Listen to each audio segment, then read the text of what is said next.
Et si je t'affirmais qu'avant Babylone, avant les Perses, avant même que les pyramides d'Égypte ne dominent le désert, une civilisation monumentale régnait déjà sur les hautes terres d'Iran pendant près de 2000 ans et que presque personne aujourd'hui ne connaît son nom.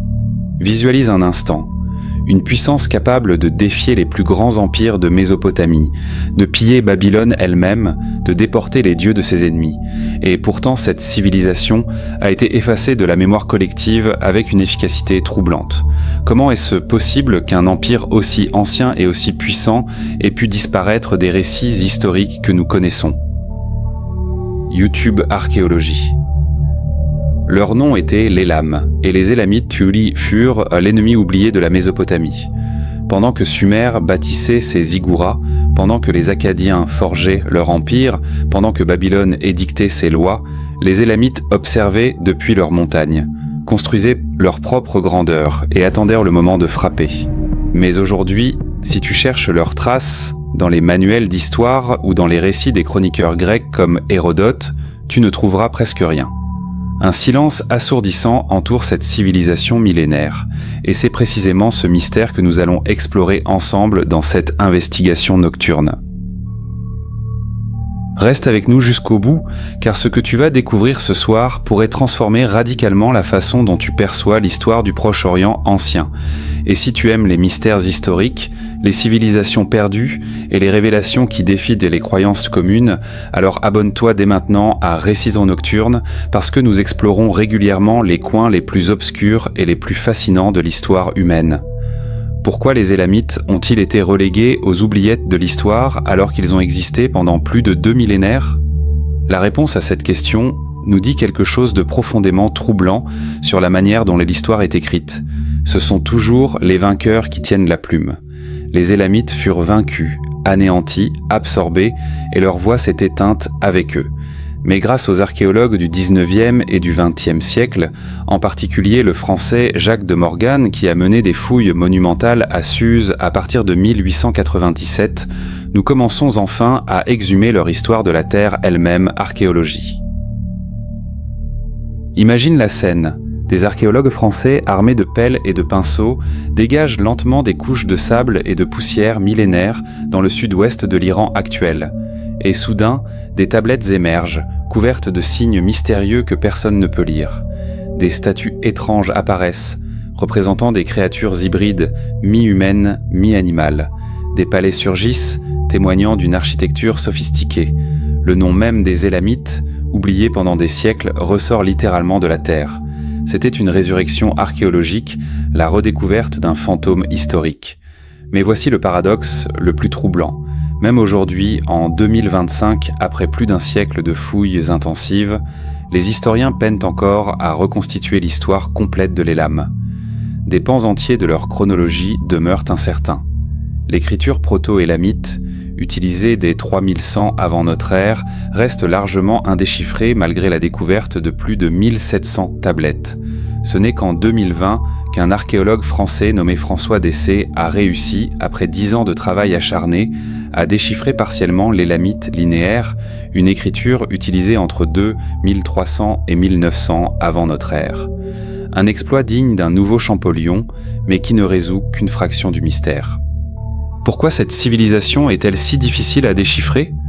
Parce que contrairement à leurs voisins mésopotamiens qui ont laissé des archives monumentales, les Élamites ont produit moins de textes historiques et ceux qui subsistent sont rédigés dans une langue qui n'appartient à aucune famille linguistique connue. L'élamite n'est ni indo-européen, ni sémitique, ni sumérien. C'est un isolat linguistique, une langue orpheline qui défie toute classification. Et sans clé de Rosette, sans équivalent bilingue pour servir de pont, déchiffrer ces signes relève de l'enquête policière, pur poème Namon. Les Élamites restent donc une énigme millénaire, un peuple qui a existé pendant près de 2000 ans aux portes de la Mésopotamie, qui a influencé et combattu les plus grandes puissances de l'Antiquité et que l'histoire a presque complètement oublié. Ni Hérodote, ni les grands chroniqueurs grecs n'en font mention, comme si cette civilisation n'avait jamais existé. Ce silence, ce trou béant dans la mémoire collective, est peut-être l'une des plus grandes injustices historiques jamais commises. YouTube World History. Mais cette nuit, nous allons réparer cette injustice. Nous allons traverser les déserts du temps pour retrouver les Élamites là où ils ont vécu, combattu et prospéré. Nous allons découvrir pourquoi ils représentaient une menace si redoutable pour Babylone et Sumer. Nous allons explorer leur culture unique, Tibranch Mikinik, si différente de celle de leurs voisins mésopotamiens.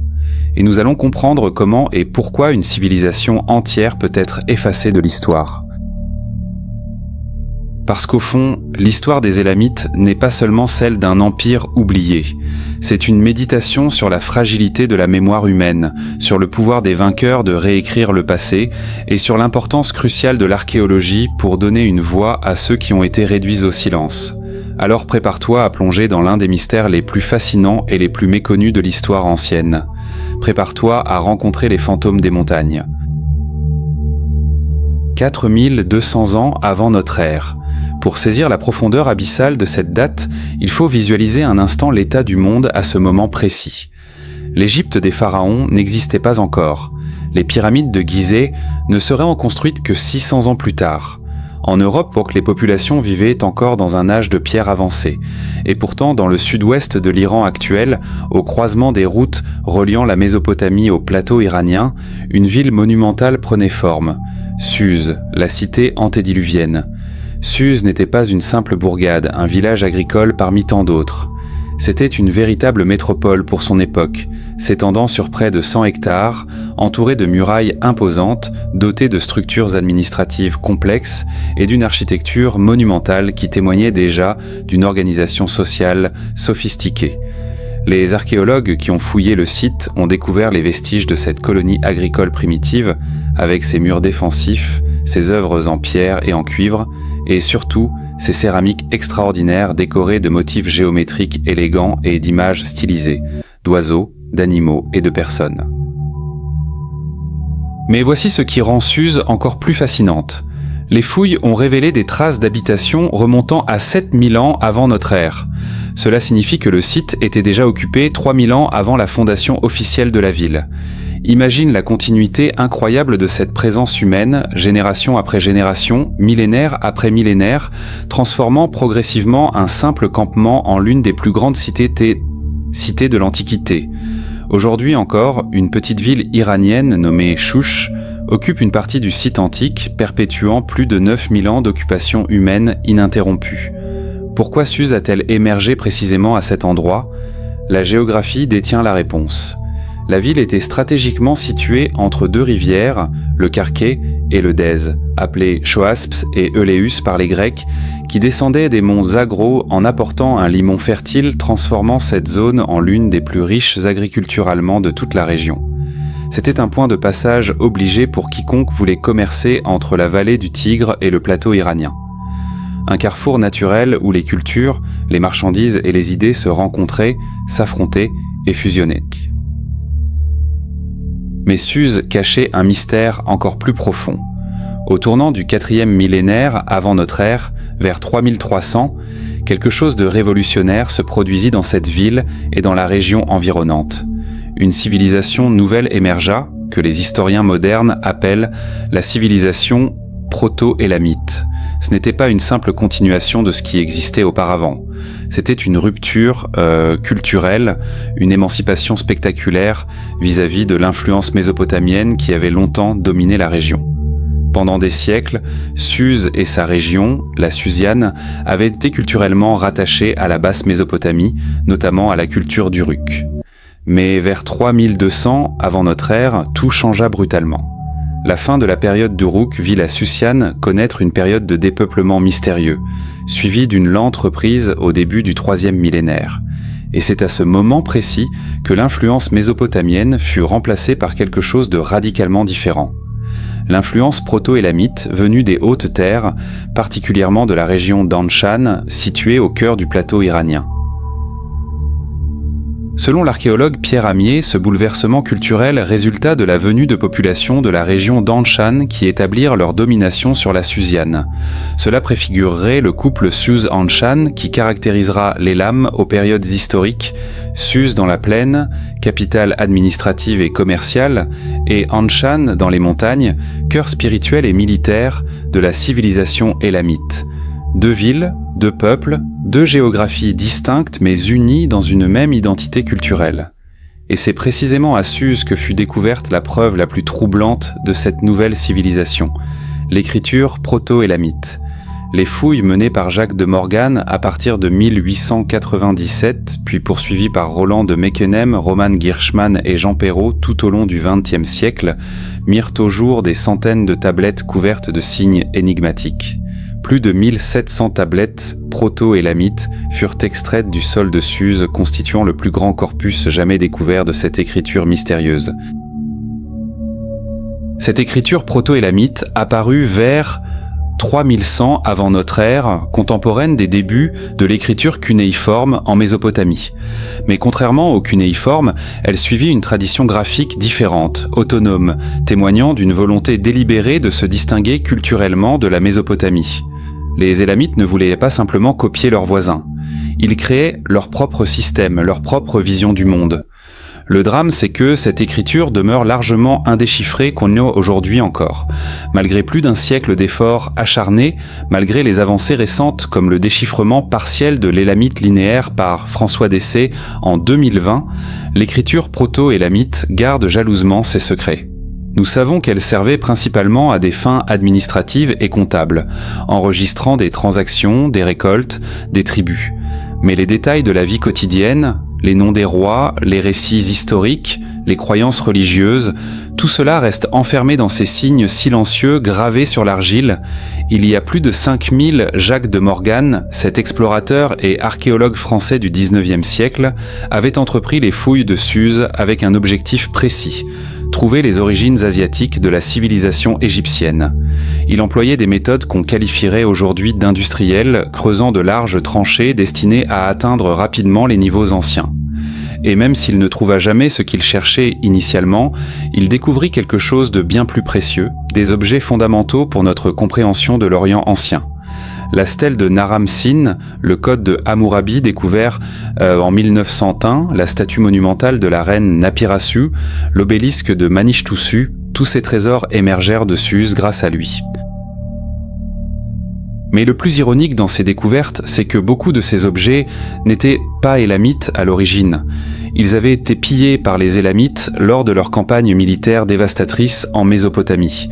Le code de Hammurabi, ce monument juridique babylonien, avait été arraché de Babylone par les guerriers élamites et ramené en triomphe à Suse comme butin de guerre.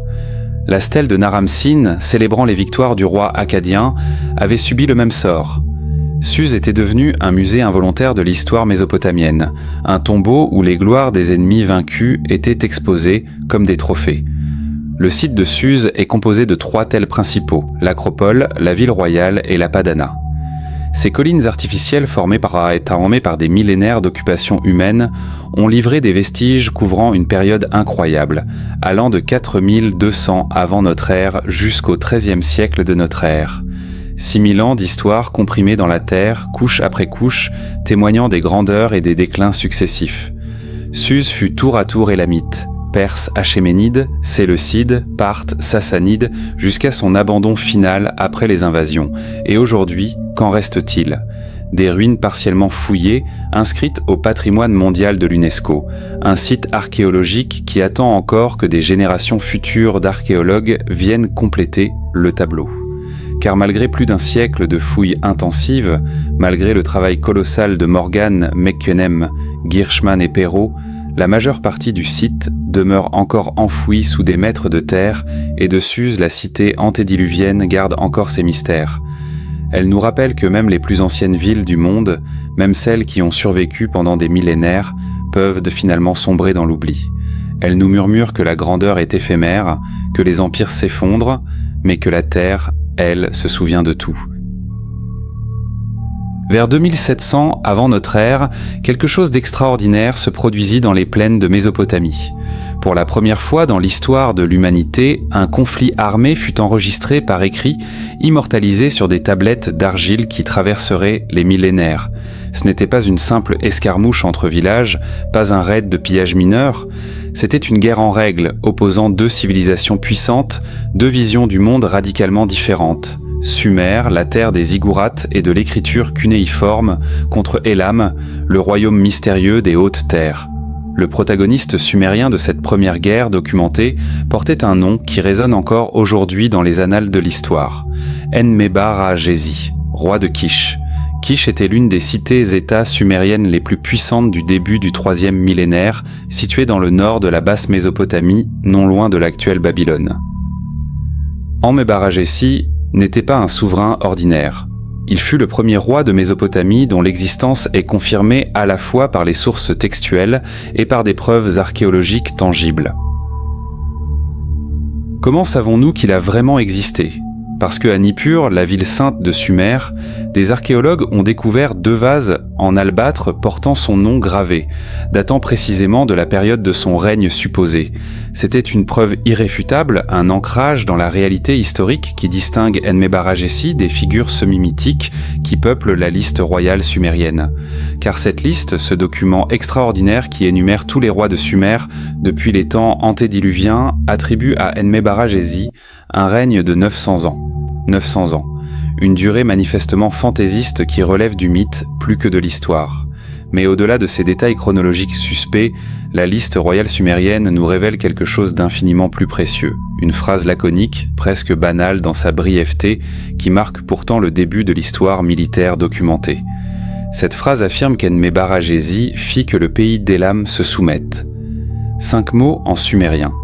5 mots qui résument une campagne militaire entière, des mois peut-être d'affrontements, de sièges, de massacres. Qu'est-ce qui déclencha cette première guerre enregistrée de l'histoire ?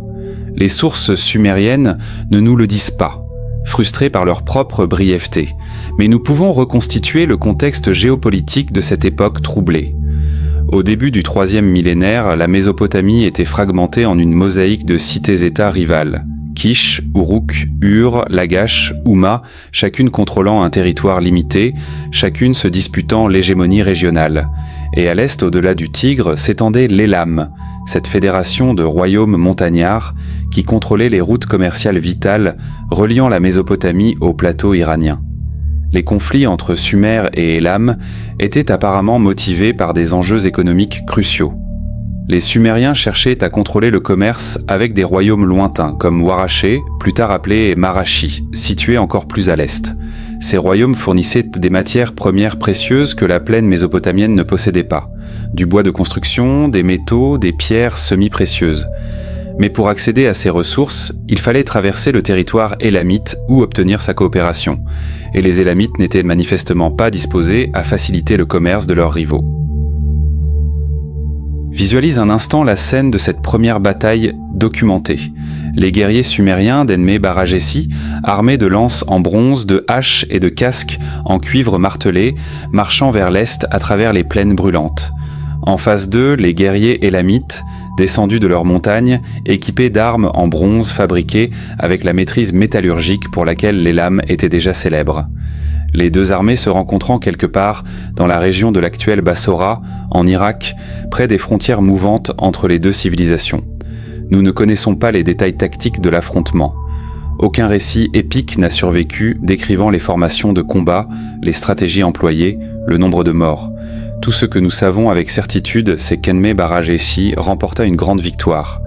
Les sources sumériennes mentionnent qu'il ramena un riche butin de guerre à Kish, des armes élamites, probablement, des prisonniers sans doute, peut-être même des objets précieux pillés dans les temples élamites.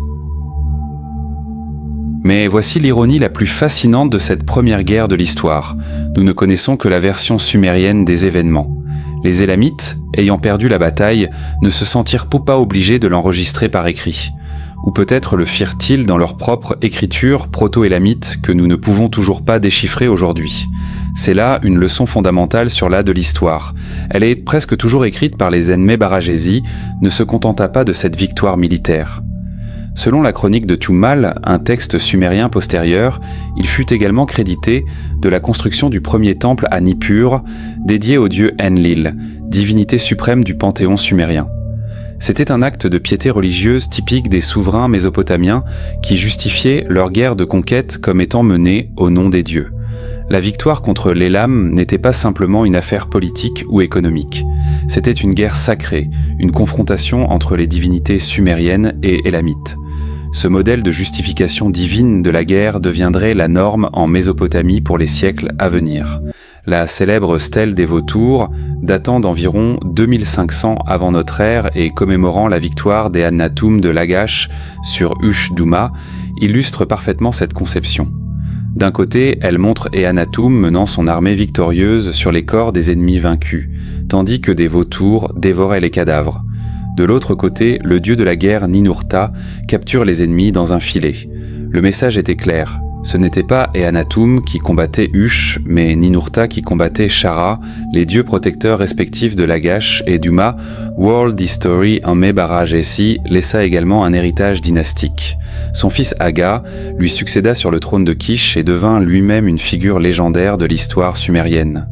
Aga est notamment célèbre pour avoir été l'adversaire de Gilgamesh, le roi semi-mythique d'Uruk dont les exploits furent immortalisés dans la première épopée de l'humanité. Le monde était petit à cette époque et les grandes figures de la période des dynasties archaïques se connaissaient toutes, s'affrontaient, formaient des alliances éphémères. Mais revenons à la signification profonde de cette première guerre entre Sumer et Élam. Ce conflit établit un modèle qui se répéterait pendant plus de 2000 ans. Une relation tumultueuse, violente, faite d'invasions mutuelles, de pillages, de périodes de domination alternées. L'Élam et la Mésopotamie étaient condamnés à être des ennemis éternels, non par haine innée, mais par nécessité géographique et économique. Les deux civilisations partageaient une frontière instable, traversée par des routes commerciales vitales. Elles convoitaient les mêmes ressources, les mêmes marchés. Elles développaient des cultures distinctes, mais entretenaient des contacts constants, créant cette dynamique explosive où la familiarité engendre le conflit. Pendant les 2 millénaires suivants, l'histoire de la Mésopotamie et de l'Élam serait indissociable, chaque empire mésopotamien successif devant affronter la menace élamite. Et pourtant, malgré cette première défaite documentée vers 2700 avant notre ère, les Élamites ne furent jamais durablement soumis. Ils se relevèrent, encore et encore, tels des phénix renaissant de leurs cendres. Ils apprirent, s'adaptèrent, devinrent plus forts, et quelques siècles plus tard, ce serait leur tour de marcher sur la Mésopotamie, de piller ses villes, de déporter ses dieux. L'histoire n'est jamais linéaire, et les vainqueurs d'aujourd'hui deviennent souvent les vaincus de demain. La première guerre de l'histoire nous enseigne donc une leçon intemporelle. La victoire est éphémère, la gloire militaire est transitoire, et ceux qu'on défait aujourd'hui peuvent revenir demain avec une force décuplée. Enmé-Bara-Jessi de Kish avait gagné la première bataille, mais la guerre entre Sumer et Élam ne faisait que commencer.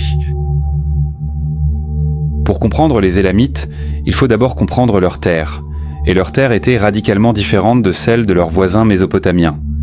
Là où la Mésopotamie s'étendait en vastes plaines alluviales plates et monotones entre le Tigre et l'Euphrate, l'Élam se dressait verticalement, sculptant le ciel avec les pics déchiquetés des monts Zagros. Ces montagnes colossales, s'étendant sur 1600 km depuis le détroit d'Ormuz dans le golfe Persique jusqu'au haut plateau arménien, formaient une barrière naturelle presque infranchissable entre la Mésopotamie et le plateau iranien. Visualise un instant cette géographie spectaculaire. Les monts Zagros culminent à 4409 mètres au sommet du Cache Mastan dans le massif de Dena. Des glaciers éternels couronnent certains sommets. Des vallées profondes entaillent les flancs de la montagne, où coulent des rivières tumultueuses comme le Karoun et le Karké, descendant des hauteurs pour irriguer les plaines côtières avant de se jeter dans le golfe Persique. C'était un paysage de contrastes violents. Des déserts brûlants au niveau de la mer, des forêts denses et laissantes sur les pentes moyennes, des prairies alpines dans les hauteurs et des neiges éternelles au sommet. Ce territoire façonnait profondément l'identité élamite. Les Élamites n'étaient sans doute pas des habitants des plaines comme les Sumériens ou les Akkadiens. C'étaient des montagnards, des peuples des hautes terres habitués aux terrains escarpés, au climat rigoureux, à l'isolement imposé par la géographie. Leur civilisation émergea dans les vallées protégées et sur les plateaux fertiles entre les chaînes montagneuses, créant une culture unique, distincte, fièrement indépendante, Ziggurat 55. Mais voici l'aspect le plus fascinant de l'Élam. Ce n'était jamais un royaume unifié au sens où nous l'entendons aujourd'hui. C'était plutôt une fédération lâche de cités-États et de royaumes tribaux, chacun contrôlant une région géographique distincte. chacun possédant sa propre identité tout en partageant une culture commune. Les principaux centres de pouvoir portèrent des noms qui résonnent encore dans les sources anciennes. Suse dans les basses terres de Susiane, Anshan sur le plateau central près de l'actuel Shiraz, Shimashki dans le nord et Awan dont la localisation exacte demeure mystérieuse. Pourquoi cette structure fédérale plutôt qu'un royaume centralisé ? La géographie montagnarde imposait cette organisation. Les communications entre les vallées étaient difficiles, parfois impossibles pendant les mois d'hiver lorsque la neige bloquait les cols. Chaque région développait donc une certaine autonomie, gouvernée par ses propres dynasties locales, tout en reconnaissant occasionnellement la suzeraineté d'un roi plus puissant qui portait le titre de roi de Suse et d'Anshan. Cette titulature elle-même révèle la dualité fondamentale de l'Élam. Suse représentant les basses terres tournées vers l'Estampé vers la Mésopotamie, Anshan incarnant les hautes terres du plateau iranien. Anshan mérite qu'on s'y attarde. Située à environ 36 km au nord-ouest de l'actuel Shiraz, dans la province du Fars, cette cité fut l'un des plus anciens centres urbains du plateau iranien. Occupée dès la période proto-élamite vers 3000 avant notre ère, elle devint rapidement un centre de pouvoir majeur rivalisant avec Suse elle-même. Les fouilles archéologiques ont révélé des palais monumentaux, des ateliers métallurgiques sophistiqués et des nécropoles royales témoignant d'une richesse considérable. L'importance d'Anshan transcendait la période élamite. Des siècles plus tard, lorsque Cyrus le Grand fonda l'empire perse achéménide au VIe siècle avant notre ère, il se proclama fièrement roi d'Anshan. Cette continuité symbolique est révélatrice. Anshan n'était pas simplement une ville, c'était un symbole de légitimité royale, un lieu sacré dont le contrôle conférait le droit de régner sur les hautes terres iraniennes. Shimashki, situé quelque part entre le Fars au sud et peut-être la mer Caspienne au nord, représentait une autre composante cruciale de la fédération élamite. Cette région, apparemment divisée en 6 sous-régions distinctes, émergea comme puissance dominante vers la fin du IIIe millénaire. La dynastie de Shimashki, dont les rois sont mentionnés dans la fameuse liste royale trouvée à Suse, parvint à unifier progressivement les différents royaumes élamites et à défier l'hégémonie de la troisième dynastie de Ur sur la région. Excerpt. Awan, le royaume le plus mystérieux, demeure largement énigmatique. Les textes mésopotamiens le mentionnent fréquemment comme l'un des principaux adversaires de Sumer et d'Akkad au IIIe millénaire. La liste royale d'Awan et de Shimashki, trouvée à Suse, énumère 12 rois de la dynastie d'Awan, présentés comme les fondateurs mythiques de la puissance élamite. Mais malgré des décennies de recherches archéologiques, personne n'a encore localisé avec certitude la capitale de ce royaume fantôme. Était-elle située dans les montagnes du Lorestan, dans la plaine de Delouran ? Le mystère persiste, frustrant les historiens qui aimeraient tant pouvoir fouiller le berceau originel de la civilisation élamite. Cette structure fédérale complexe crée une dynamique politique fascinante. Les différents royaumes élamites pouvaient s'allier pour affronter une menace extérieure commune, comme ce fut le cas lors de la destruction de la troisième dynastie d'Ur vers 2004 avant notre ère, lorsqu'une coalition de Shimashki et des Élamites marcha sur Ur et déporta son roi Ibissine à Anshan. Mais ils pouvaient tout aussi bien se combattre entre eux pour l'hégémonie régionale, créant des cycles d'unification et de fragmentation qui se répétèrent pendant des siècles. Les rois élamites eux-mêmes reflétaient cette complexité politique dans leur titulature. Le titre le plus prestigieux était Soukalma, littéralement grand messager, porté par les souverains de la dynastie des Soukalma qui domina l'Élam au début du deuxième millénaire. Cette titulature étrange, apparemment modeste, cachait en réalité une conception sophistiquée du pouvoir où le roi se présentait comme l'intermédiaire entre les dieux et les hommes, le messager des volontés divines. La richesse de l'Élam provenait directement de sa géographie. Les monts Zagros recelèrent des ressources minérales que la Mésopotamie ne possédait pas, du cuivre, de l'étain, du fer, de l'argent, des pierres semi-précieuses comme la turquoise et le lapis-lazuli. Les forêts des pentes moyennes fournissaient du bois de construction en quantité considérable, denrée rarissime dans les plaines mésopotamiennes dépourvues d'arbres. Les vallées fertiles produisaient des céréales, des fruits, du vin. Cette abondance naturelle faisait de l'Élam un partenaire commercial indispensable et, simultanément, une cible tentante pour les ambitions impérialistes mésopotamiennes. Les Élamites développèrent des systèmes d'irrigation sophistiqués pour exploiter les rivières descendant des montagnes.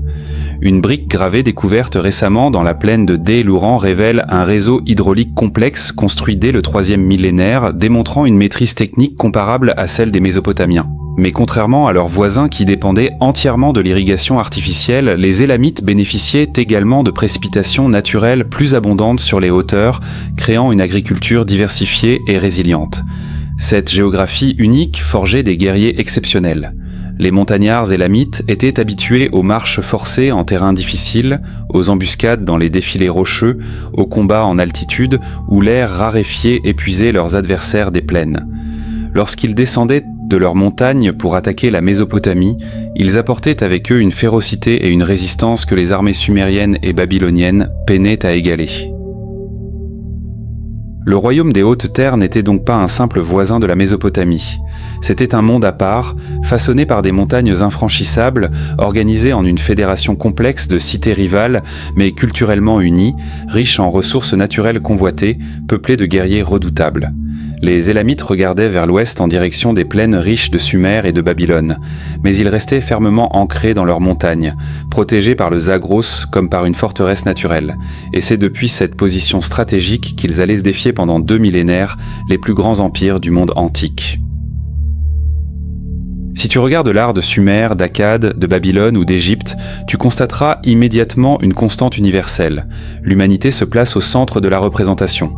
Les rois sont sculptés en majesté, les prêtres accomplissent leurs rituels, les guerriers marchent en formation. Même lorsque les dieux sont représentés, ils prennent forme humaine ou hybride, mêlant corps humain et tête animale. C'était l'anthropocentrisme caractéristique de ces civilisations anciennes, l'homme comme mesure de toute chose. Mais l'art élamite défie radicalement cette convention. Lorsque tu contemples les sculptures proto-élamites, les impressions de sceaux, les figurines en argent ou en bronze, une évidence troublante s'impose. Les animaux dominent absolument la scène. Ce ne sont pas des accessoires symboliques accompagnant des personnages humains. Ce sont les protagonistes principaux, les acteurs centraux d'un univers visuel où l'humanité semble reléguée au second plan. Cette particularité artistique unique distingue l'Élam de toutes les autres civilisations contemporaines. Les chercheurs qui ont étudié l'art proto-élamite demeurent fascinés par cette originalité radicale. Aucune autre culture du 4e et du 3e millénaire avant notre ère n'accordait une telle primauté aux représentations animales. C'était comme si les Élamites percevaient le monde à travers un prisme fondamentalement différent, une vision cosmologique où les frontières entre l'humain et l'animal s'estompaient dans une fluidité troublante. L'œuvre la plus célèbre, incarnant cette vision unique, est le taureau à genoux tenant un récipient à bec, créé vers 3100 à 2900 avant notre ère. Conservée aujourd'hui au Metropolitan Museum of Art à New York, cette figurine en argent d'une pureté extraordinaire de 98,5% mesure 16,3 cm de hauteur. Elle représente un taureau dans une posture profondément humaine, agenouillé, vêtu d'une robe ornementée de motifs géométriques réguliers, tenant délicatement un petit récipient à bec dans ses sabots antérieurs transformés en main. Cette créature hybride défie toute classification simple. Elle n'est ni pleinement animale ni pleinement humaine. C'est un être liminaire, existant dans l'espace conceptuel entre deux catégories que nous considérons comme distinctes. La tête reste entièrement bovine, avec ses cornes puissantes et son museau. Mais les bras sont humains, terminés certes par des sabots mais adoptant une posture de présentation rituelle typiquement anthropomorphe. La position agenouillée suggère l'humilité, la dévotion, peut-être même la soumission face à une autorité divine invisible.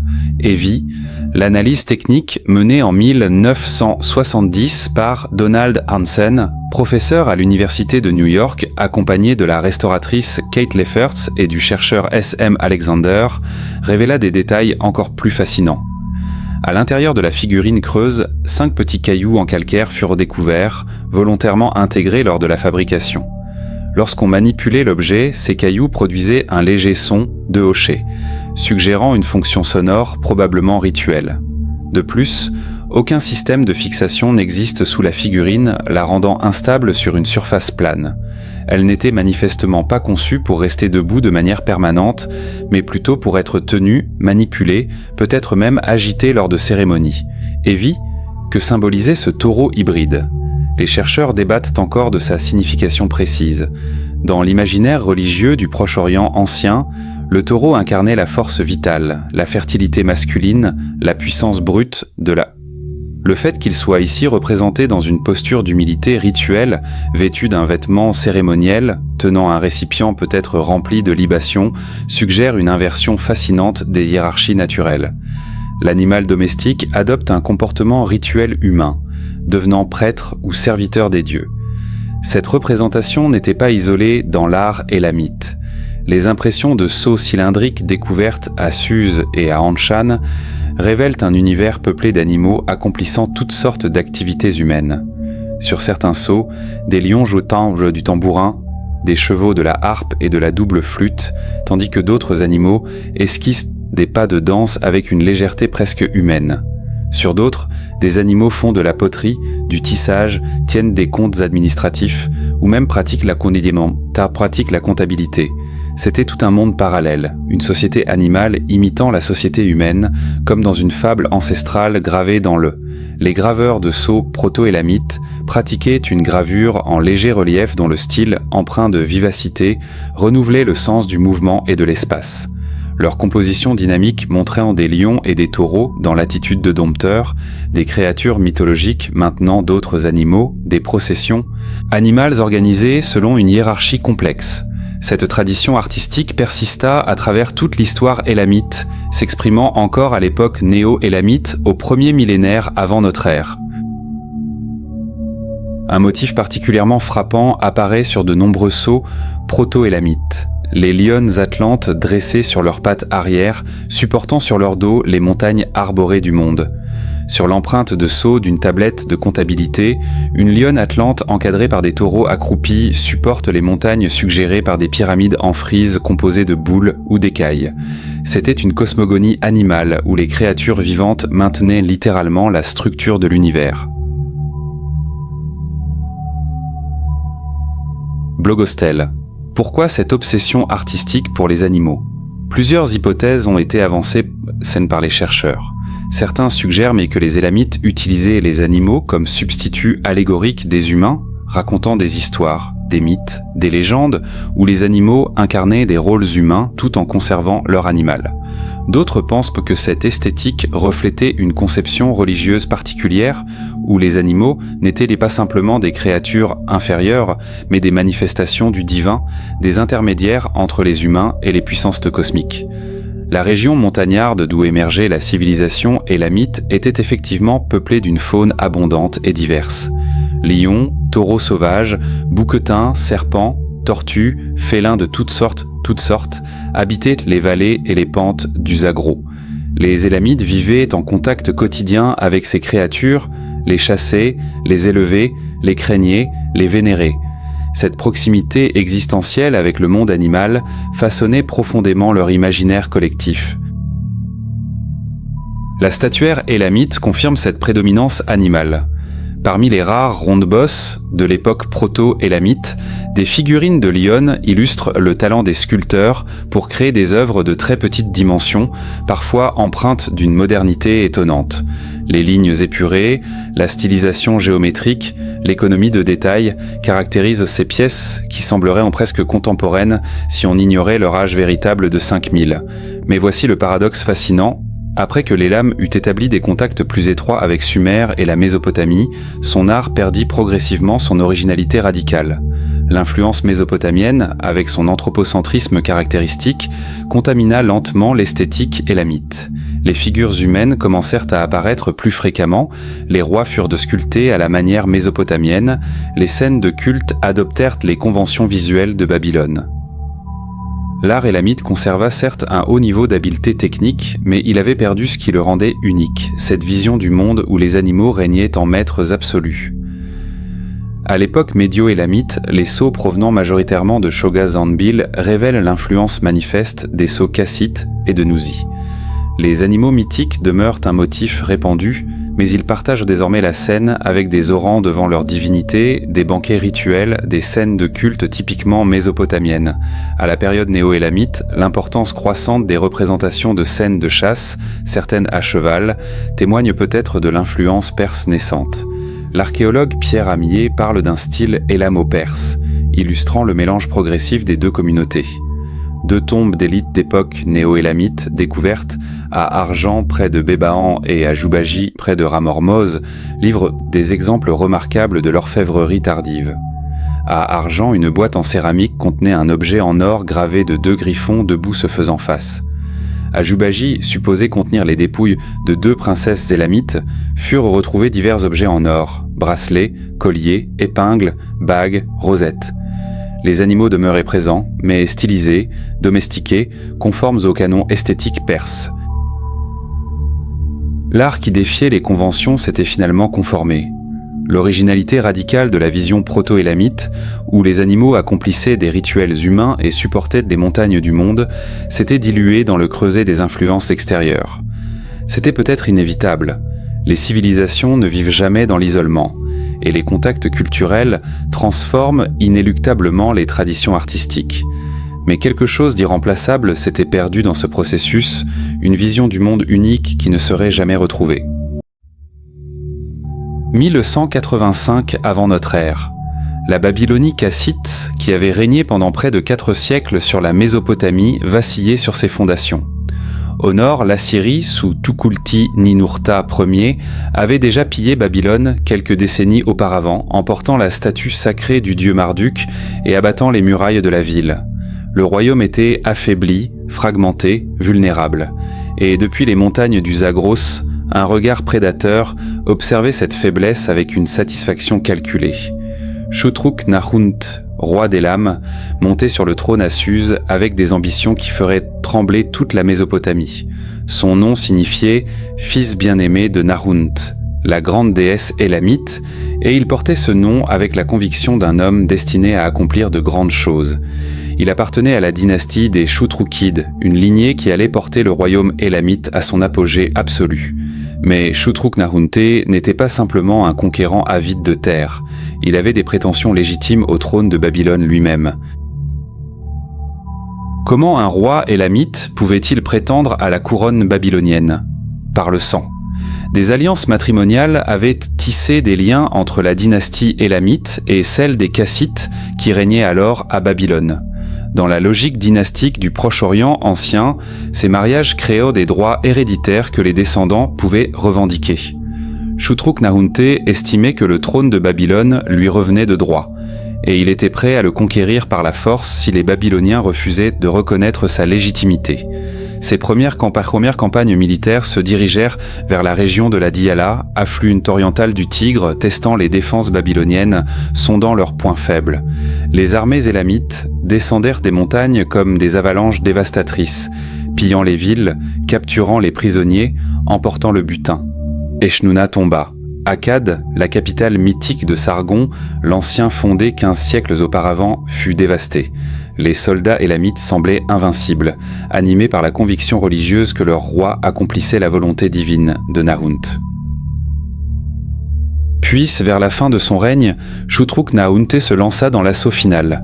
Secondé par son fils aîné Kutir-Nahunt, il attaqua directement la Babylonie, marchant droit vers le cœur du royaume, vers la ville la plus sacrée de toute la Mésopotamie, Babylone elle-même. Visualise un instant l'immensité de cette entreprise. Babylone était la ville sainte, le centre du monde mésopotamien, la demeure terrestre de Marduk, le roi des dieux. La conquérir représentait un sacrilège de proportions cosmiques. En 1158 avant notre ère, l'impossible se produisit. Les armées élamites franchirent les murailles de Babylone. La ville tomba dans un chaos apocalyptique. Et alors commença le pillage le plus systématique, le plus dévastateur, le plus méthodique de toute l'histoire mésopotamienne. Shutruk-Nahuntè n'était pas simplement un conquérant. C'était un collectionneur, un amateur d'antiquités, un pilleur d'art à une échelle industrielle. Il ordonna que soient emportés à Suse les trésors les plus sacrés de Babylone.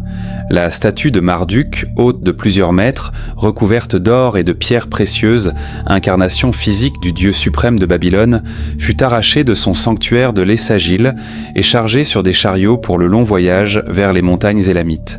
C'était un acte d'une violence symbolique inouïe. Dans la conception religieuse mésopotamienne, déporter la statue d'un dieu équivalait à capturer le dieu lui-même, à le réduire en esclavage, à démontrer que les divinités élamites étaient plus puissantes que les divinités. Mais Marduk n'était pas seul à prendre le chemin de l'exil. De nombreux monuments prestigieux des cités de basse Mésopotamie furent systématiquement arrachés de leurs emplacements originaux et transportés à Suse. Et parmi ces trésors pillés figurait l'un des objets les plus célèbres de toute l'Antiquité, le code de Hammurabi. Cette stèle monumentale en basalte noir, haute de 2,25 m, pesant près de 4 tonnes, avait été érigée à Babylone 600 ans auparavant par le roi Hammurabi, le 6e souverain de la première dynastie de Babylone. Elle représentait au sommet Hammurabi debout devant le dieu solaire Shamash, dieu de la justice, recevant de lui le pouvoir de légiférer.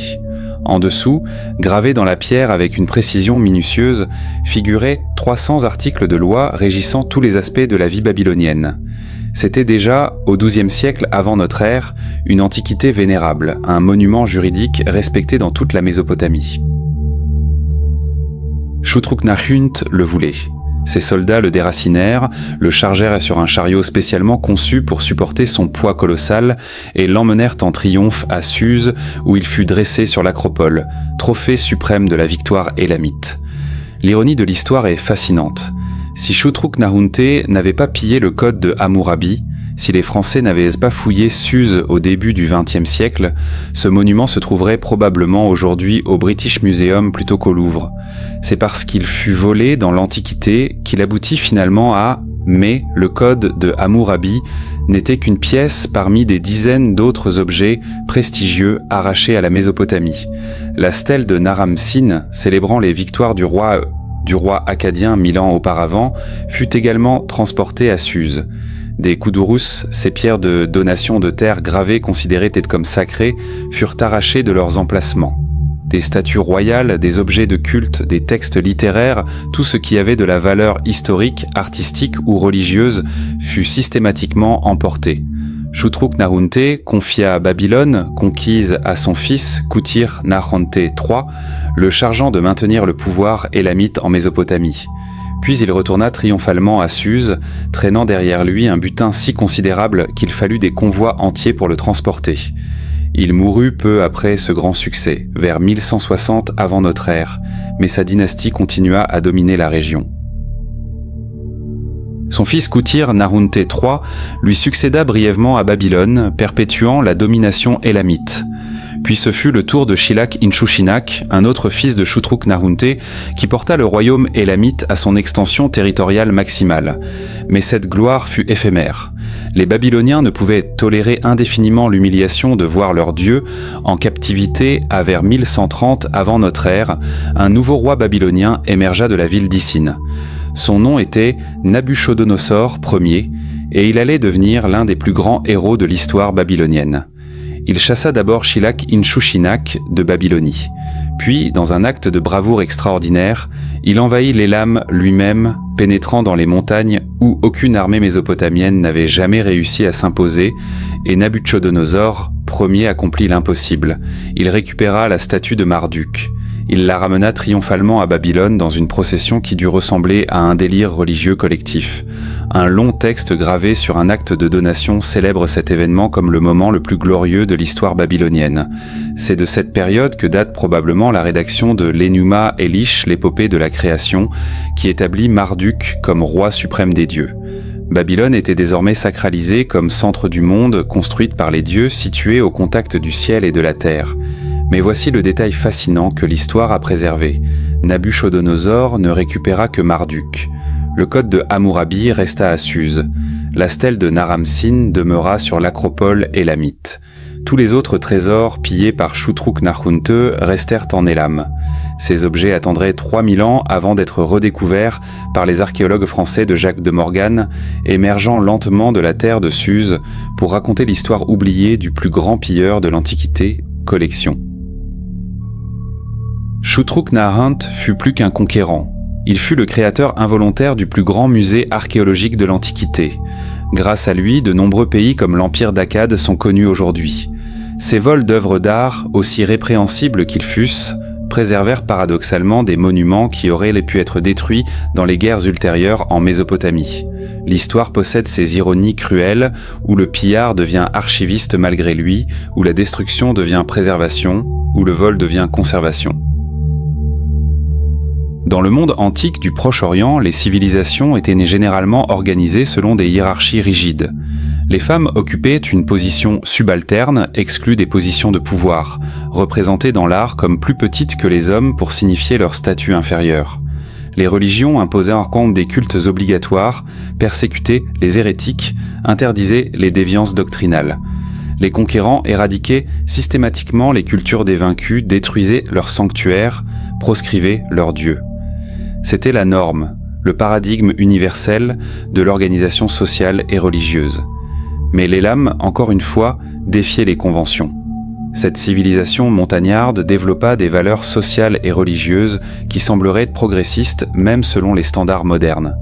L'égalité des femmes, la tolérance religieuse absolue, le respect des cultures adverses caractérisaient la société élamite d'une manière qui la distinguait radicalement de ses contemporains. Comment savons-nous que les femmes élamites jouissaient d'une égalité remarquable ? Par l'art, ce témoin silencieux mais éloquent des mentalités anciennes. Dans les reliefs élamites, les femmes sont représentées exactement de la même taille que les hommes. Ce détail apparemment anodin révèle en réalité une conception fondamentale de l'égalité. Les artistes de l'Antiquité utilisaient systématiquement la taille relative des personnages pour exprimer leur statut social. En Égypte, par exemple, les pharaons étaient sculptés comme des géants dominant leurs sujets minuscules. En Mésopotamie, les rois apparaissaient toujours plus grands que leurs serviteurs, leurs épouses, leurs enfants. World History, mais pas en Élam. Les sceaux cylindres élamites montrent systématiquement des couples mari-femme dans une relation d'égalité parfaite, représentés à taille identique, accomplissant ensemble des rituels religieux ou des actes administratifs. Cette égalité visuelle n'était pas accidentelle. Elle reflétait une structure sociale réelle où les femmes possédaient des droits comparables à ceux des hommes. World History, la statue la plus spectaculaire illustrant ce statut féminin exceptionnel est celle de la reine Napirasu, épouse du roi Untash-Napirisha. Cette sculpture monumentale, pesant 1750 kg de bronze et cuivre mélangés, représente la reine vêtue exactement de la même tenue royale cérémonielle qu'un monarque masculin porterait. Pas de vêtements féminins distinctifs suggérant une position subordonnée, pas de posture d'humilité ou de soumission. La reine se tient debout avec l'autorité d'un souverain à part entière. World History. Malheureusement, la tête et les bras de la statue furent arrachés dans l'Antiquité, probablement par des envahisseurs cherchant à récupérer le métal précieux. Mais le torse massif résista à toutes leurs tentatives de destruction. Une inscription gravée sur la robe proclame qu'elle fut créée pour le dieu Napirisha, protecteur de la famille royale. C'était un objet sacré, témoignant du rôle religieux central que les femmes de l'élite élamite pouvaient jouer. World History. Cette égalité féminine dans la sphère religieuse apparaît également dans le panthéon élamite lui-même. La déesse Kiririsha, mère des dieux, occupait une position absolument centrale dans la cosmologie élamite.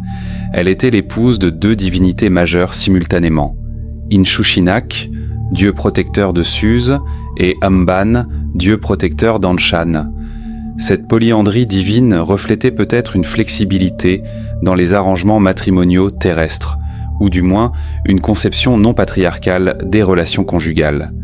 Mais la tolérance la plus remarquable de la civilisation élamite s'exprimait dans le domaine religieux.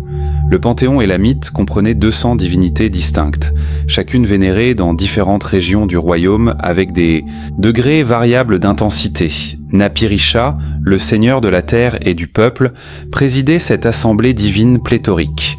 Mais les Élamites ne se contentaient pas de vénérer leurs propres dieux. Ils intégraient également les divinités mésopotamiennes dans leur panthéon, particulièrement les dieux sumériens comme Ea, Enki, Ninursag et Shamash. Cette ouverture religieuse stupéfiante allait totalement à l'encontre de la norme mésopotamienne où les conquérants détruisaient systématiquement les sanctuaires des vaincus et proscrivaient leur culte.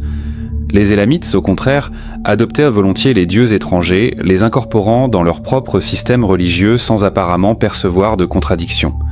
C'était une forme de syncrétisme religieux extraordinairement sophistiqué pour l'époque.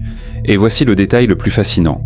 Il n'existe aucune preuve archéologique de conflit religieux en Élam, aucune trace de persécution pour hérésie, aucun document attestant de troubles sociaux causés par des modes de culte différents ou par la focalisation sur une divinité unique. Même pendant la période médio-élamite, lorsque les souverains poursuivaient une politique active d'élamisation culturelle visant à créer une identité nationale unifiée, ils n'imposèrent jamais un culte obligatoire au peuple. Chaque région conservait la liberté de vénérer ses divinités locales selon ses traditions ancestrales. World History.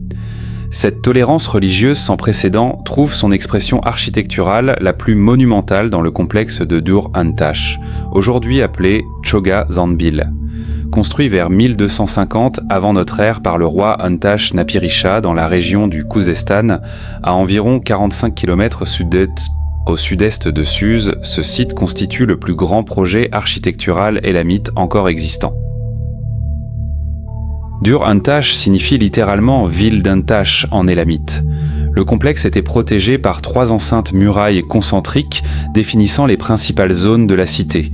L'enceinte intérieure était entièrement occupée par une ziggurat colossale dédiée au dieu principal Inshushinak, construite sur un temple carré antérieur. Cette ziggurat mesurait originellement 105,2 mètres de côté et environ 53 mètres de hauteur, organisée en 5 niveaux et couronnée par un temple au sommet. Bien qu'elle ne mesure aujourd'hui plus que 24,75 mètres de haut, moins de la moitié de sa hauteur originelle, son état de conservation demeure exceptionnel. La ziggurat fut construite en 2 étapes distinctes. Le matériau de base était la brique de terre crue, mais l'ensemble fut revêtu de briques cuites dont certaines portaient des inscriptions cunéiformes donnant les noms des divinités en langue élamite et acadienne. La façade ornementée était recouverte de terre cuite bleue et verte, et l'intérieur était décoré de verre et de mosaïques d'ivoire. Des statues de terre cuite émaillées représentant des taureaux et des griffons ailés montèrent la garde aux entrées de la ziggurat. Mais voici ce qui rend Dur Antash vraiment unique. L'enceinte centrale contenait 11 temples dédiés à des dieux mineurs.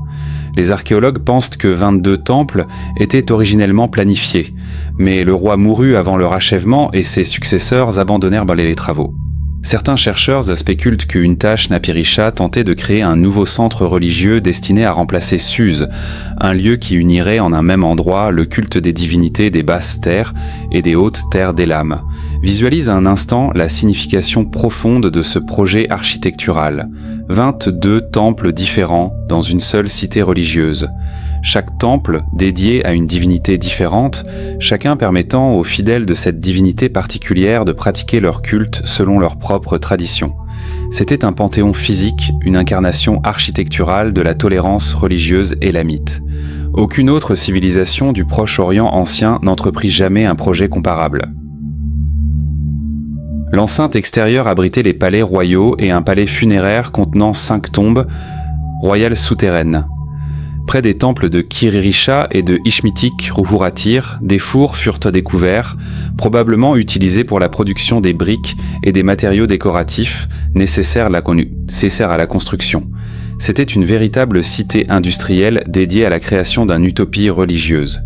Mais l'utopie ne dura pas. Bien que la construction se soit arrêtée après la mort d'Untash Napirisha, le site ne fut pas immédiatement abandonné.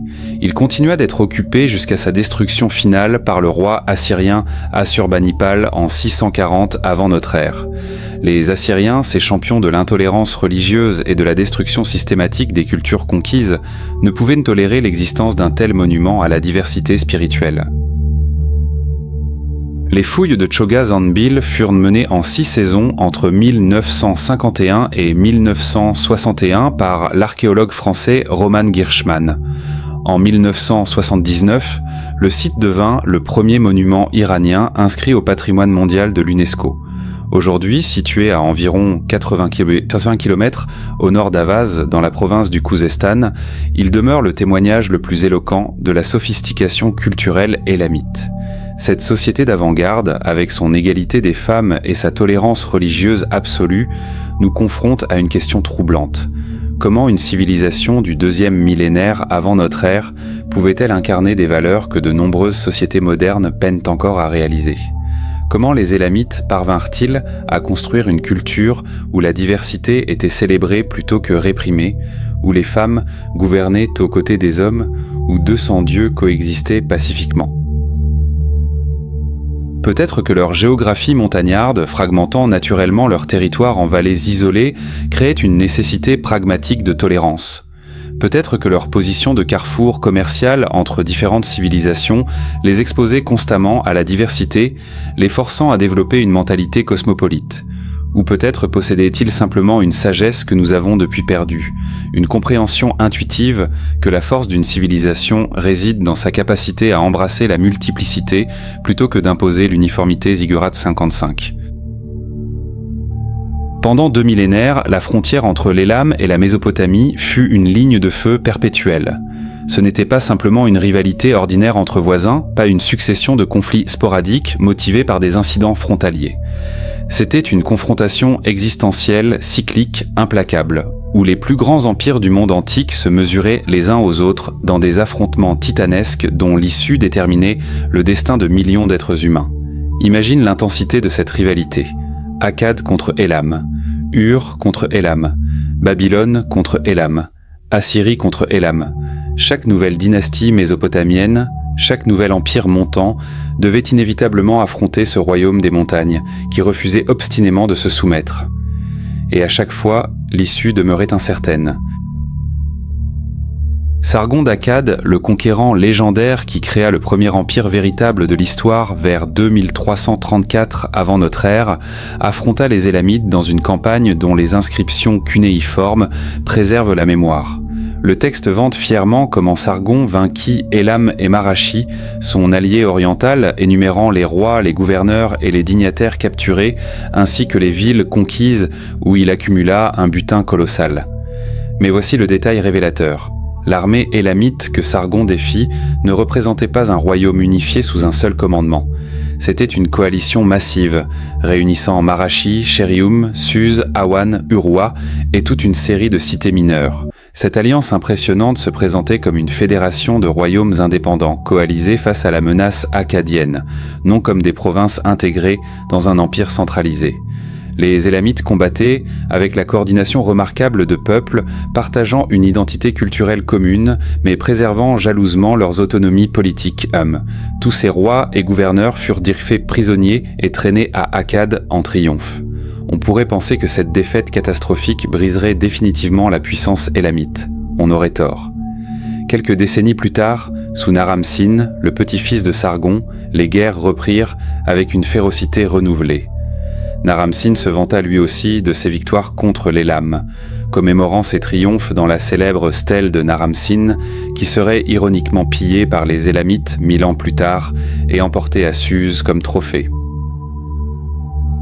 La troisième dynastie d'Ur, établie vers 2100 avant notre ère, domina Sumer et Akkad pendant plus d'un siècle.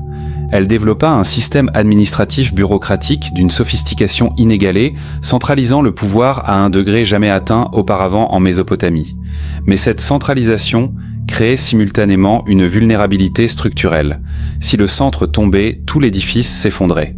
Et c'est précisément ce qui se produisit vers 2004 avant notre ère. Une coalition de Shimashki et des Élamites marcha sur Ur, la capitale de la dynastie. Les armées élamites franchirent les murailles défensives. Ils pillèrent systématiquement les temples, les palais, les entrepôts.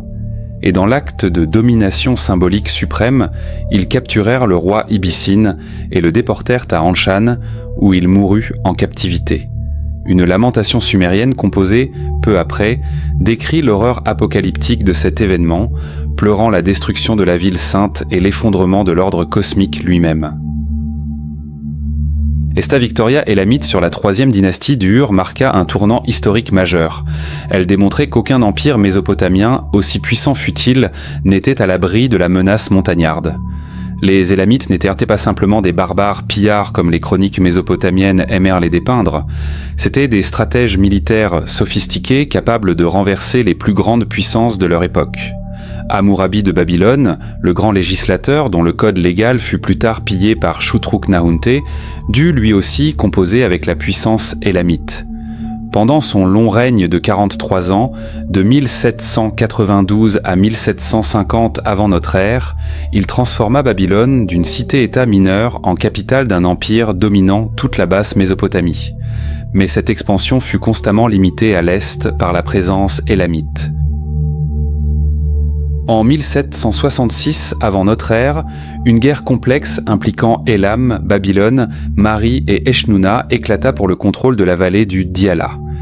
Initialement, Hammurabi et Zimrilim de Mari s'allièrent avec le roi élamite Siwepalar-Hupak pour conquérir Eshnunna.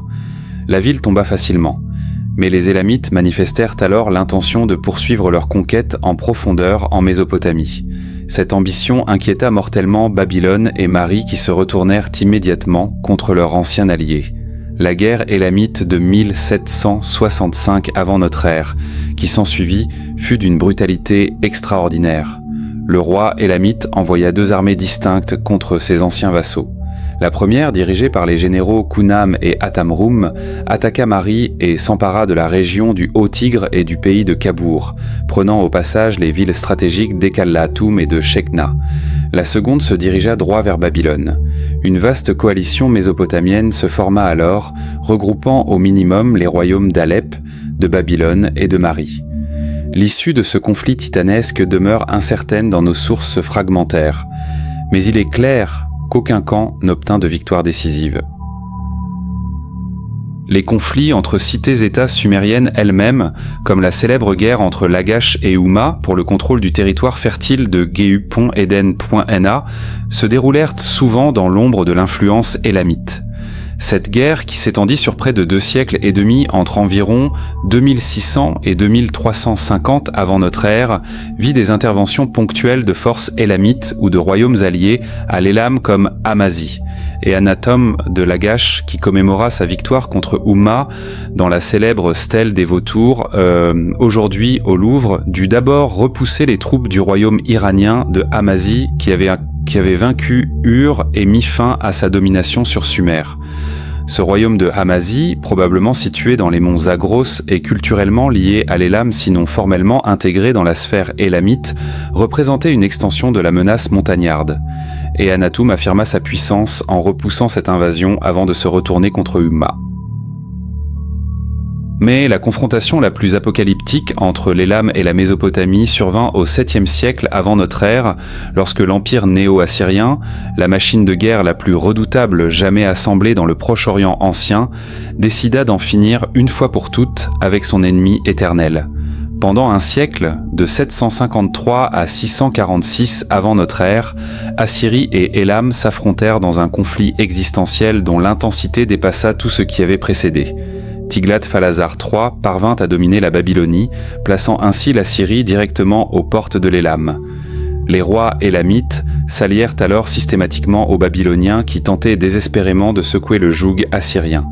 En dépit de quelques revers éphémères, la puissance militaire assyrienne semblait hors de portée de celle des Élamites et des Babyloniens coalisés. Sous le roi Assurbanipal, la Syrie atteignit son apogée territorial et militaire. Lorsqu'une grande révolte babylonienne, conduite par Shamash-Shum-Ukin, propre frère d'Assurbanipal mais sympathisant à la cause babylonienne, éclata avec le soutien élamite, le roi assyrien décida d'une solution finale. Après avoir maté la révolte babylonienne avec une brutalité inouïe, il lança en 646 avant notre ère une expédition dévastatrice contre l'Élam lui-même. Les armées assyriennes déferlèrent sur les hautes terres élamites comme un tsunami de feu et d'acier. Ville après ville tomba. Les populations furent massacrées ou déportées en masse. Les temples furent systématiquement profanés, les statues des dieux brisées ou emportées à Ninive. Les champs furent salés pour qu'ils ne produisent plus jamais de récolte. Les réseaux d'irrigation accumulés pendant des millénaires furent détruits. C'était un génocide méthodique visant non seulement à vaincre l'Élam, mais à effacer son existence même de la surface de la terre. Suse, la capitale élamite vieille de 3500 ans, tomba et fut pillée avec une violence que les annales assyriennes décrivent avec une complaisance glaçante. Des reliefs assyriens conservés aujourd'hui au Louvre montrent des déportés élamites enchaînés, marchant vers l'exil en Assyrie, laissant derrière eux une patrie transformée en désert. L'Élam en tant que puissance politique indépendante cessa d'exister. Le choc des titans s'achevait dans un bain de sang apocalyptique. Mais voici l'ironie finale de l'histoire. L'Assyrie s'épuisa tellement dans cette campagne génocidaire et dans la répression continue des révoltes babyloniennes qu'elle signa involontairement son propre arrêt de mort. Quelques décennies plus tard, en 612 avant notre ère, une coalition de Babyloniens sous Nabopolassar et de Mèdes sous Siaxar détruisit l'empire assyrien avec la même férocité que les Assyriens avaient appliquée à l'Élam. Ninive fut rasée, ses habitants massacrés, ses monuments détruits. L'empire qui avait voulu effacer l'Élam de l'histoire fut lui-même effacé. Les guerres titanesques entre l'Élam et la Mésopotamie nous enseignent une leçon intemporelle sur la cyclique de la violence. Chaque victoire contenait les germes de la défaite future. Chaque empire qui s'élevait croyait avoir enfin résolu le problème de la sécurité à ses frontières, seulement pour découvrir qu'un nouvel ennemi émergeait des cendres de l'ancien. Et au final, tous, vainqueurs et vaincus, finirent engloutis dans le gouffre du temps, ne laissant derrière eux que des ruines silencieuses et des tablettes d'argile racontant des gloires depuis longtemps réduites en poussière. 646 avant notre ère, l'année où l'Élam cessa d'exister en tant que nation indépendante, l'année où 3500 ans d'histoire furent brutalement interrompus par une violence d'une ampleur inimaginable, l'année où Assurbanipal, roi d'Assyrie, décida que la solution au problème élamite n'était pas la conquête ni la soumission, mais l'effacement total. Les armées assyriennes qui déferlèrent sur l'Élam cette année-là n'étaient pas venues pour vaincre un ennemi, elles venaient pour annihiler une civilisation. Assurbanipal avait ordonné une campagne qui dépassait tout ce que le Proche-Orient ancien avait connu en termes de destruction systématique. Ce n'était pas simplement de la guerre, c'était un génocide culturel méthodique, froidement planifié, exécuté avec une efficacité terrifiante. Visualise un instant l'horreur de ce qui se produisit. Les forces assyriennes marchèrent d'abord sur Madaktu, capitale de l'Élam à cette époque. Le roi élamite Amban-Haltash. Troie s'enfuit précipitamment, abandonnant sa ville pour se réfugier d'abord à Dur-Untash, ce complexe religieux monumental construit par Untash-Napirisha 600 ans auparavant, puis dans les montagnes de l'est de l'Élam. Mais les Assyriens ne s'arrêtèrent pas. Ils le poursuivirent impitoyablement, saccageant et rasant toutes les villes sur leur passage. Tous les principaux centres politiques de l'Élam furent méthodiquement écrasés.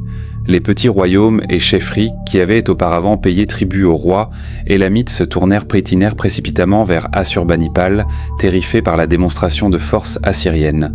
Parmi ces royaumes figurait Parsua, peut-être un prédécesseur de l'empire qui serait fondé par les Achéménides un siècle plus tard. Le roi de Parsua, un certain Cyrus, possiblement identique à Cyrus Ier, grand-père du futur Cyrus le Grand, s'était initialement rangé du côté des Élamites. Cette erreur lui coûta cher. Il fut contraint de livrer son fils Haruku comme otage pour garantir sa soumission future. Mais le pire restait à venir.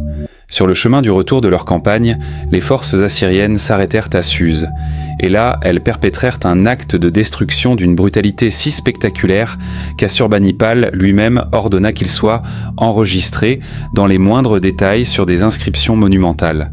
Le détail et la longueur de ces inscriptions suggèrent que l'événement était destiné à choquer le monde entier par sa proclamation de la défaite et de l'éradication des Élamites en tant qu'entité culturelle distincte. Les mots mêmes d'Assurbanipal, gravés dans la pierre pour l'éternité, glacent le sang par leur complaisance sadique. Il se vantait d'avoir conquis Suse, la grande ville sainte, demeure des dieux élamites, siège de leur mystère. Il décrivait comment il entra dans les palaces et y demeura avec réjouissance. comment il ouvrit les trésors où s'accumulaient l'argent, l'or, les biens et les richesses pillés pendant des siècles par les rois élamites à Sumer, Akkad et Babylone. Une justice poétique cruelle s'accomplissait. Les trésors que Shutruk-Narhunte avait arrachés à Babylone 5 siècles auparavant revenaient en Mésopotamie. Mais Assurbanipal ne se contenta pas de récupérer les trésors babyloniens. Il détruisit la ziggourate de Suse, brisant ses cornes de cuivre brillantes qui symbolisaient la puissance divine. Il emporta la statue d'Inshushinak, dieu des oracles qui résidait dans des lieux secrets où aucun homme ne voyait sa divine, l'arrachant de son sanctuaire avec ses bijoux, ses richesses, ses meubles et même ses prêtres. Tous furent traînés comme butin en Assyrie. L'inscription continue avec une intensité horrifiante. Assurbanipal réduisit à néant les temples de l'Élam. Les dieux et les déesses furent dispersés au vent, leurs statues brisées ou emportées. Les bosquets sacrés où aucun étranger n'avait jamais pénétré, où aucun profane n'avait jamais posé le pied, furent envahis par les soldats assyriens qui virent leurs mystères et les détruisirent par le feu. Mais voici l'acte le plus sacrilège, le plus traumatisant pour la psyché élamite. Assurbanipal ordonna la profanation des tombes royales. Les tombeaux des rois anciens et récents, qui n'avaient pas craint Ishtar, la déesse assyrienne, et qui avaient été la cause des tourments des rois assyriens précédents, furent systématiquement détruits. Les corps des rois morts depuis des siècles furent exhumés et exposés au soleil, privant leurs âmes du repos éternel selon les croyances religieuses de l'époque. C'était une violation ultime, un outrage aux morts qui dépassait même les horreurs infligées aux vivants. Et pour finir, dans un geste symbolique d'une brutalité absolue, Assurbanipal fit répandre du sel sur les terres de l'Élam. Dévaster les provinces ne suffisait pas. Il fallait que la terre elle-même devienne stérile, incapable de produire des récoltes, transformée en désert pour les générations futures. C'était une malédiction biblique rendue réalité, l'annihilation non seulement d'un peuple, mais de sa capacité même à exister. Les preuves archéologiques confirment largement les revendications d'Assurbanipal. Aucune tombe royale de cette période n'a été retrouvée, validant son affirmation d'avoir profané les sépultures. Il n'existe aucun document élamite pour cette période, suggérant l'étendue de la destruction dont se vante le roi assyrien. La dislocation de l'économie de l'Élam suite à la destruction de Suse en 646 avant notre ère y contribua puissamment. La ville elle-même ne se relèverait vraiment que sous les Perses achéménides, un siècle plus tard. L'Élam fut littéralement rayé de la carte en 639 avant notre ère. Après cette date, il cessa d'exister comme entité politique unifiée. La région fut divisée en plusieurs petits royaumes de faible importance, fragmentés, incapables de se défendre, vulnérables. Les caciques et les petits chefs qui avaient survécu au massacre regardèrent désormais vers Ninive plutôt que vers Suse pour leurs ordres. Mais voici l'ironie la plus cruelle de l'histoire. La destruction de l'Élam ne sauva pas la Syrie. Au contraire, elle précipita son effondrement. Les ressources colossales investies dans cette campagne génocidaire, l'épuisement militaire qui en résulta, l'aliénation de tous les peuples de la région horrifiés par la brutalité assyrienne, tout cela créa les conditions de la chute. Moins de 40 ans après la destruction de Suse, en 612 avant notre ère, une coalition de Babyloniens sous Nabopolassar et de Mèdes sous Siaxar marcha sur la Syrie.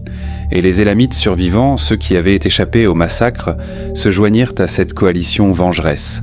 Ils participèrent au sac des villes assyriennes avec une rage accumulée pendant des décennies.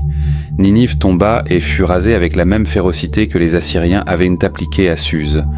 L'empire qui se croyait invincible fut effacé en quelques années. Mais pour l'Élam, cette vengeance fut douce amère. La civilisation élamite ne se releva jamais vraiment de la catastrophe de 646. Sur les ruines du royaume élamite émergea une nouvelle puissance. À Anshan, cette ancienne cité élamite du Fars, une dynastie d'origine perse mais ayant sans doute assimilé une part de l'héritage élamite, commença à consolider son pouvoir. Cyrus II, petit-fils de ce Cyrus qui avait livré son fils aux Assyriens, fonda sur ses bases un empire qui allait surpasser en taille tout ce qui avait existé auparavant. En 559 avant notre ère, il hérita du royaume perse. En 550, il vainquit les Mèdes et s'empara de leur empire. En 546, il conquit le royaume de Lydie en Asie mineure, et en 539, il prit Babylone sans combat, complétant ainsi la formation de l'empire achéménide. C'est au plus tard, en 539, qu'on doit considérer que les dernières principautés élamites furent elles aussi intégrées dans l'empire perse. L'élam disparut en tant qu'entité politique indépendante, absorbée dans un empire plus vaste qui reprenait néanmoins une partie de son héritage. Les capitales perses furent établies en terre élamite. Pasargade, Persépolis et Suse elle-même reconstruites et embellies par Darius Ier. L'empire perse des Achéménides perpétua certains aspects de la culture élamite. Des sans-scripts utilisant l'élamite furent employés dans l'administration royale, comme en témoigne le vaste corpus de textes administratifs du palais de Persépolis datant des alentours de 400 avant notre ère. La langue élamite devint l'une des 3 langues officielles de l'empire achéménide, aux côtés du vieux perse et de l'akkadien. Mais l'acculturation qui eut lieu progressivement entre Perses et Élamites se fit surtout en faveur des premiers. Les Perses devinrent l'ethnie dominante dans le Fars, anciennement territoire d'Anshan. Les Élamites restèrent certes un élément important de la population du sud-ouest iranien, mais leur identité distincte s'estompa lentement au cours des siècles. Leur langue cessa d'être parlée quotidiennement, devenant une langue liturgique et administrative avant de disparaître complètement. Des survivances de l'ancien pays élamite et de son peuple semblent encore attestées jusqu'au début du 2e millénaire de notre ère, notamment à travers le royaume d'Élimaïde qui émergea à l'époque parthe. Mais c'était un fantôme de ce qui avait existé, une pâle réminiscence d'une gloire depuis longtemps révolue. La destruction et l'effacement de l'élam nous confrontent à une vérité historique dérangeante. Les civilisations peuvent mourir. Non pas simplement décliner ou se transformer, mais véritablement cesser d'exister en tant qu'entité culturelle distincte. Et lorsqu'elles meurent violemment, lorsqu'elles sont systématiquement détruites par des conquérants déterminés à effacer leur mémoire même, elles laissent derrière elles un vide que les siècles peinent à combler. L'élam fut cette civilisation oubliée, anéantie par l'Assyrie et absorbée par la Perse, ne survivant que dans les tablettes d'argile enfouies sous le sable et dans les ruines silencieuses de Suse.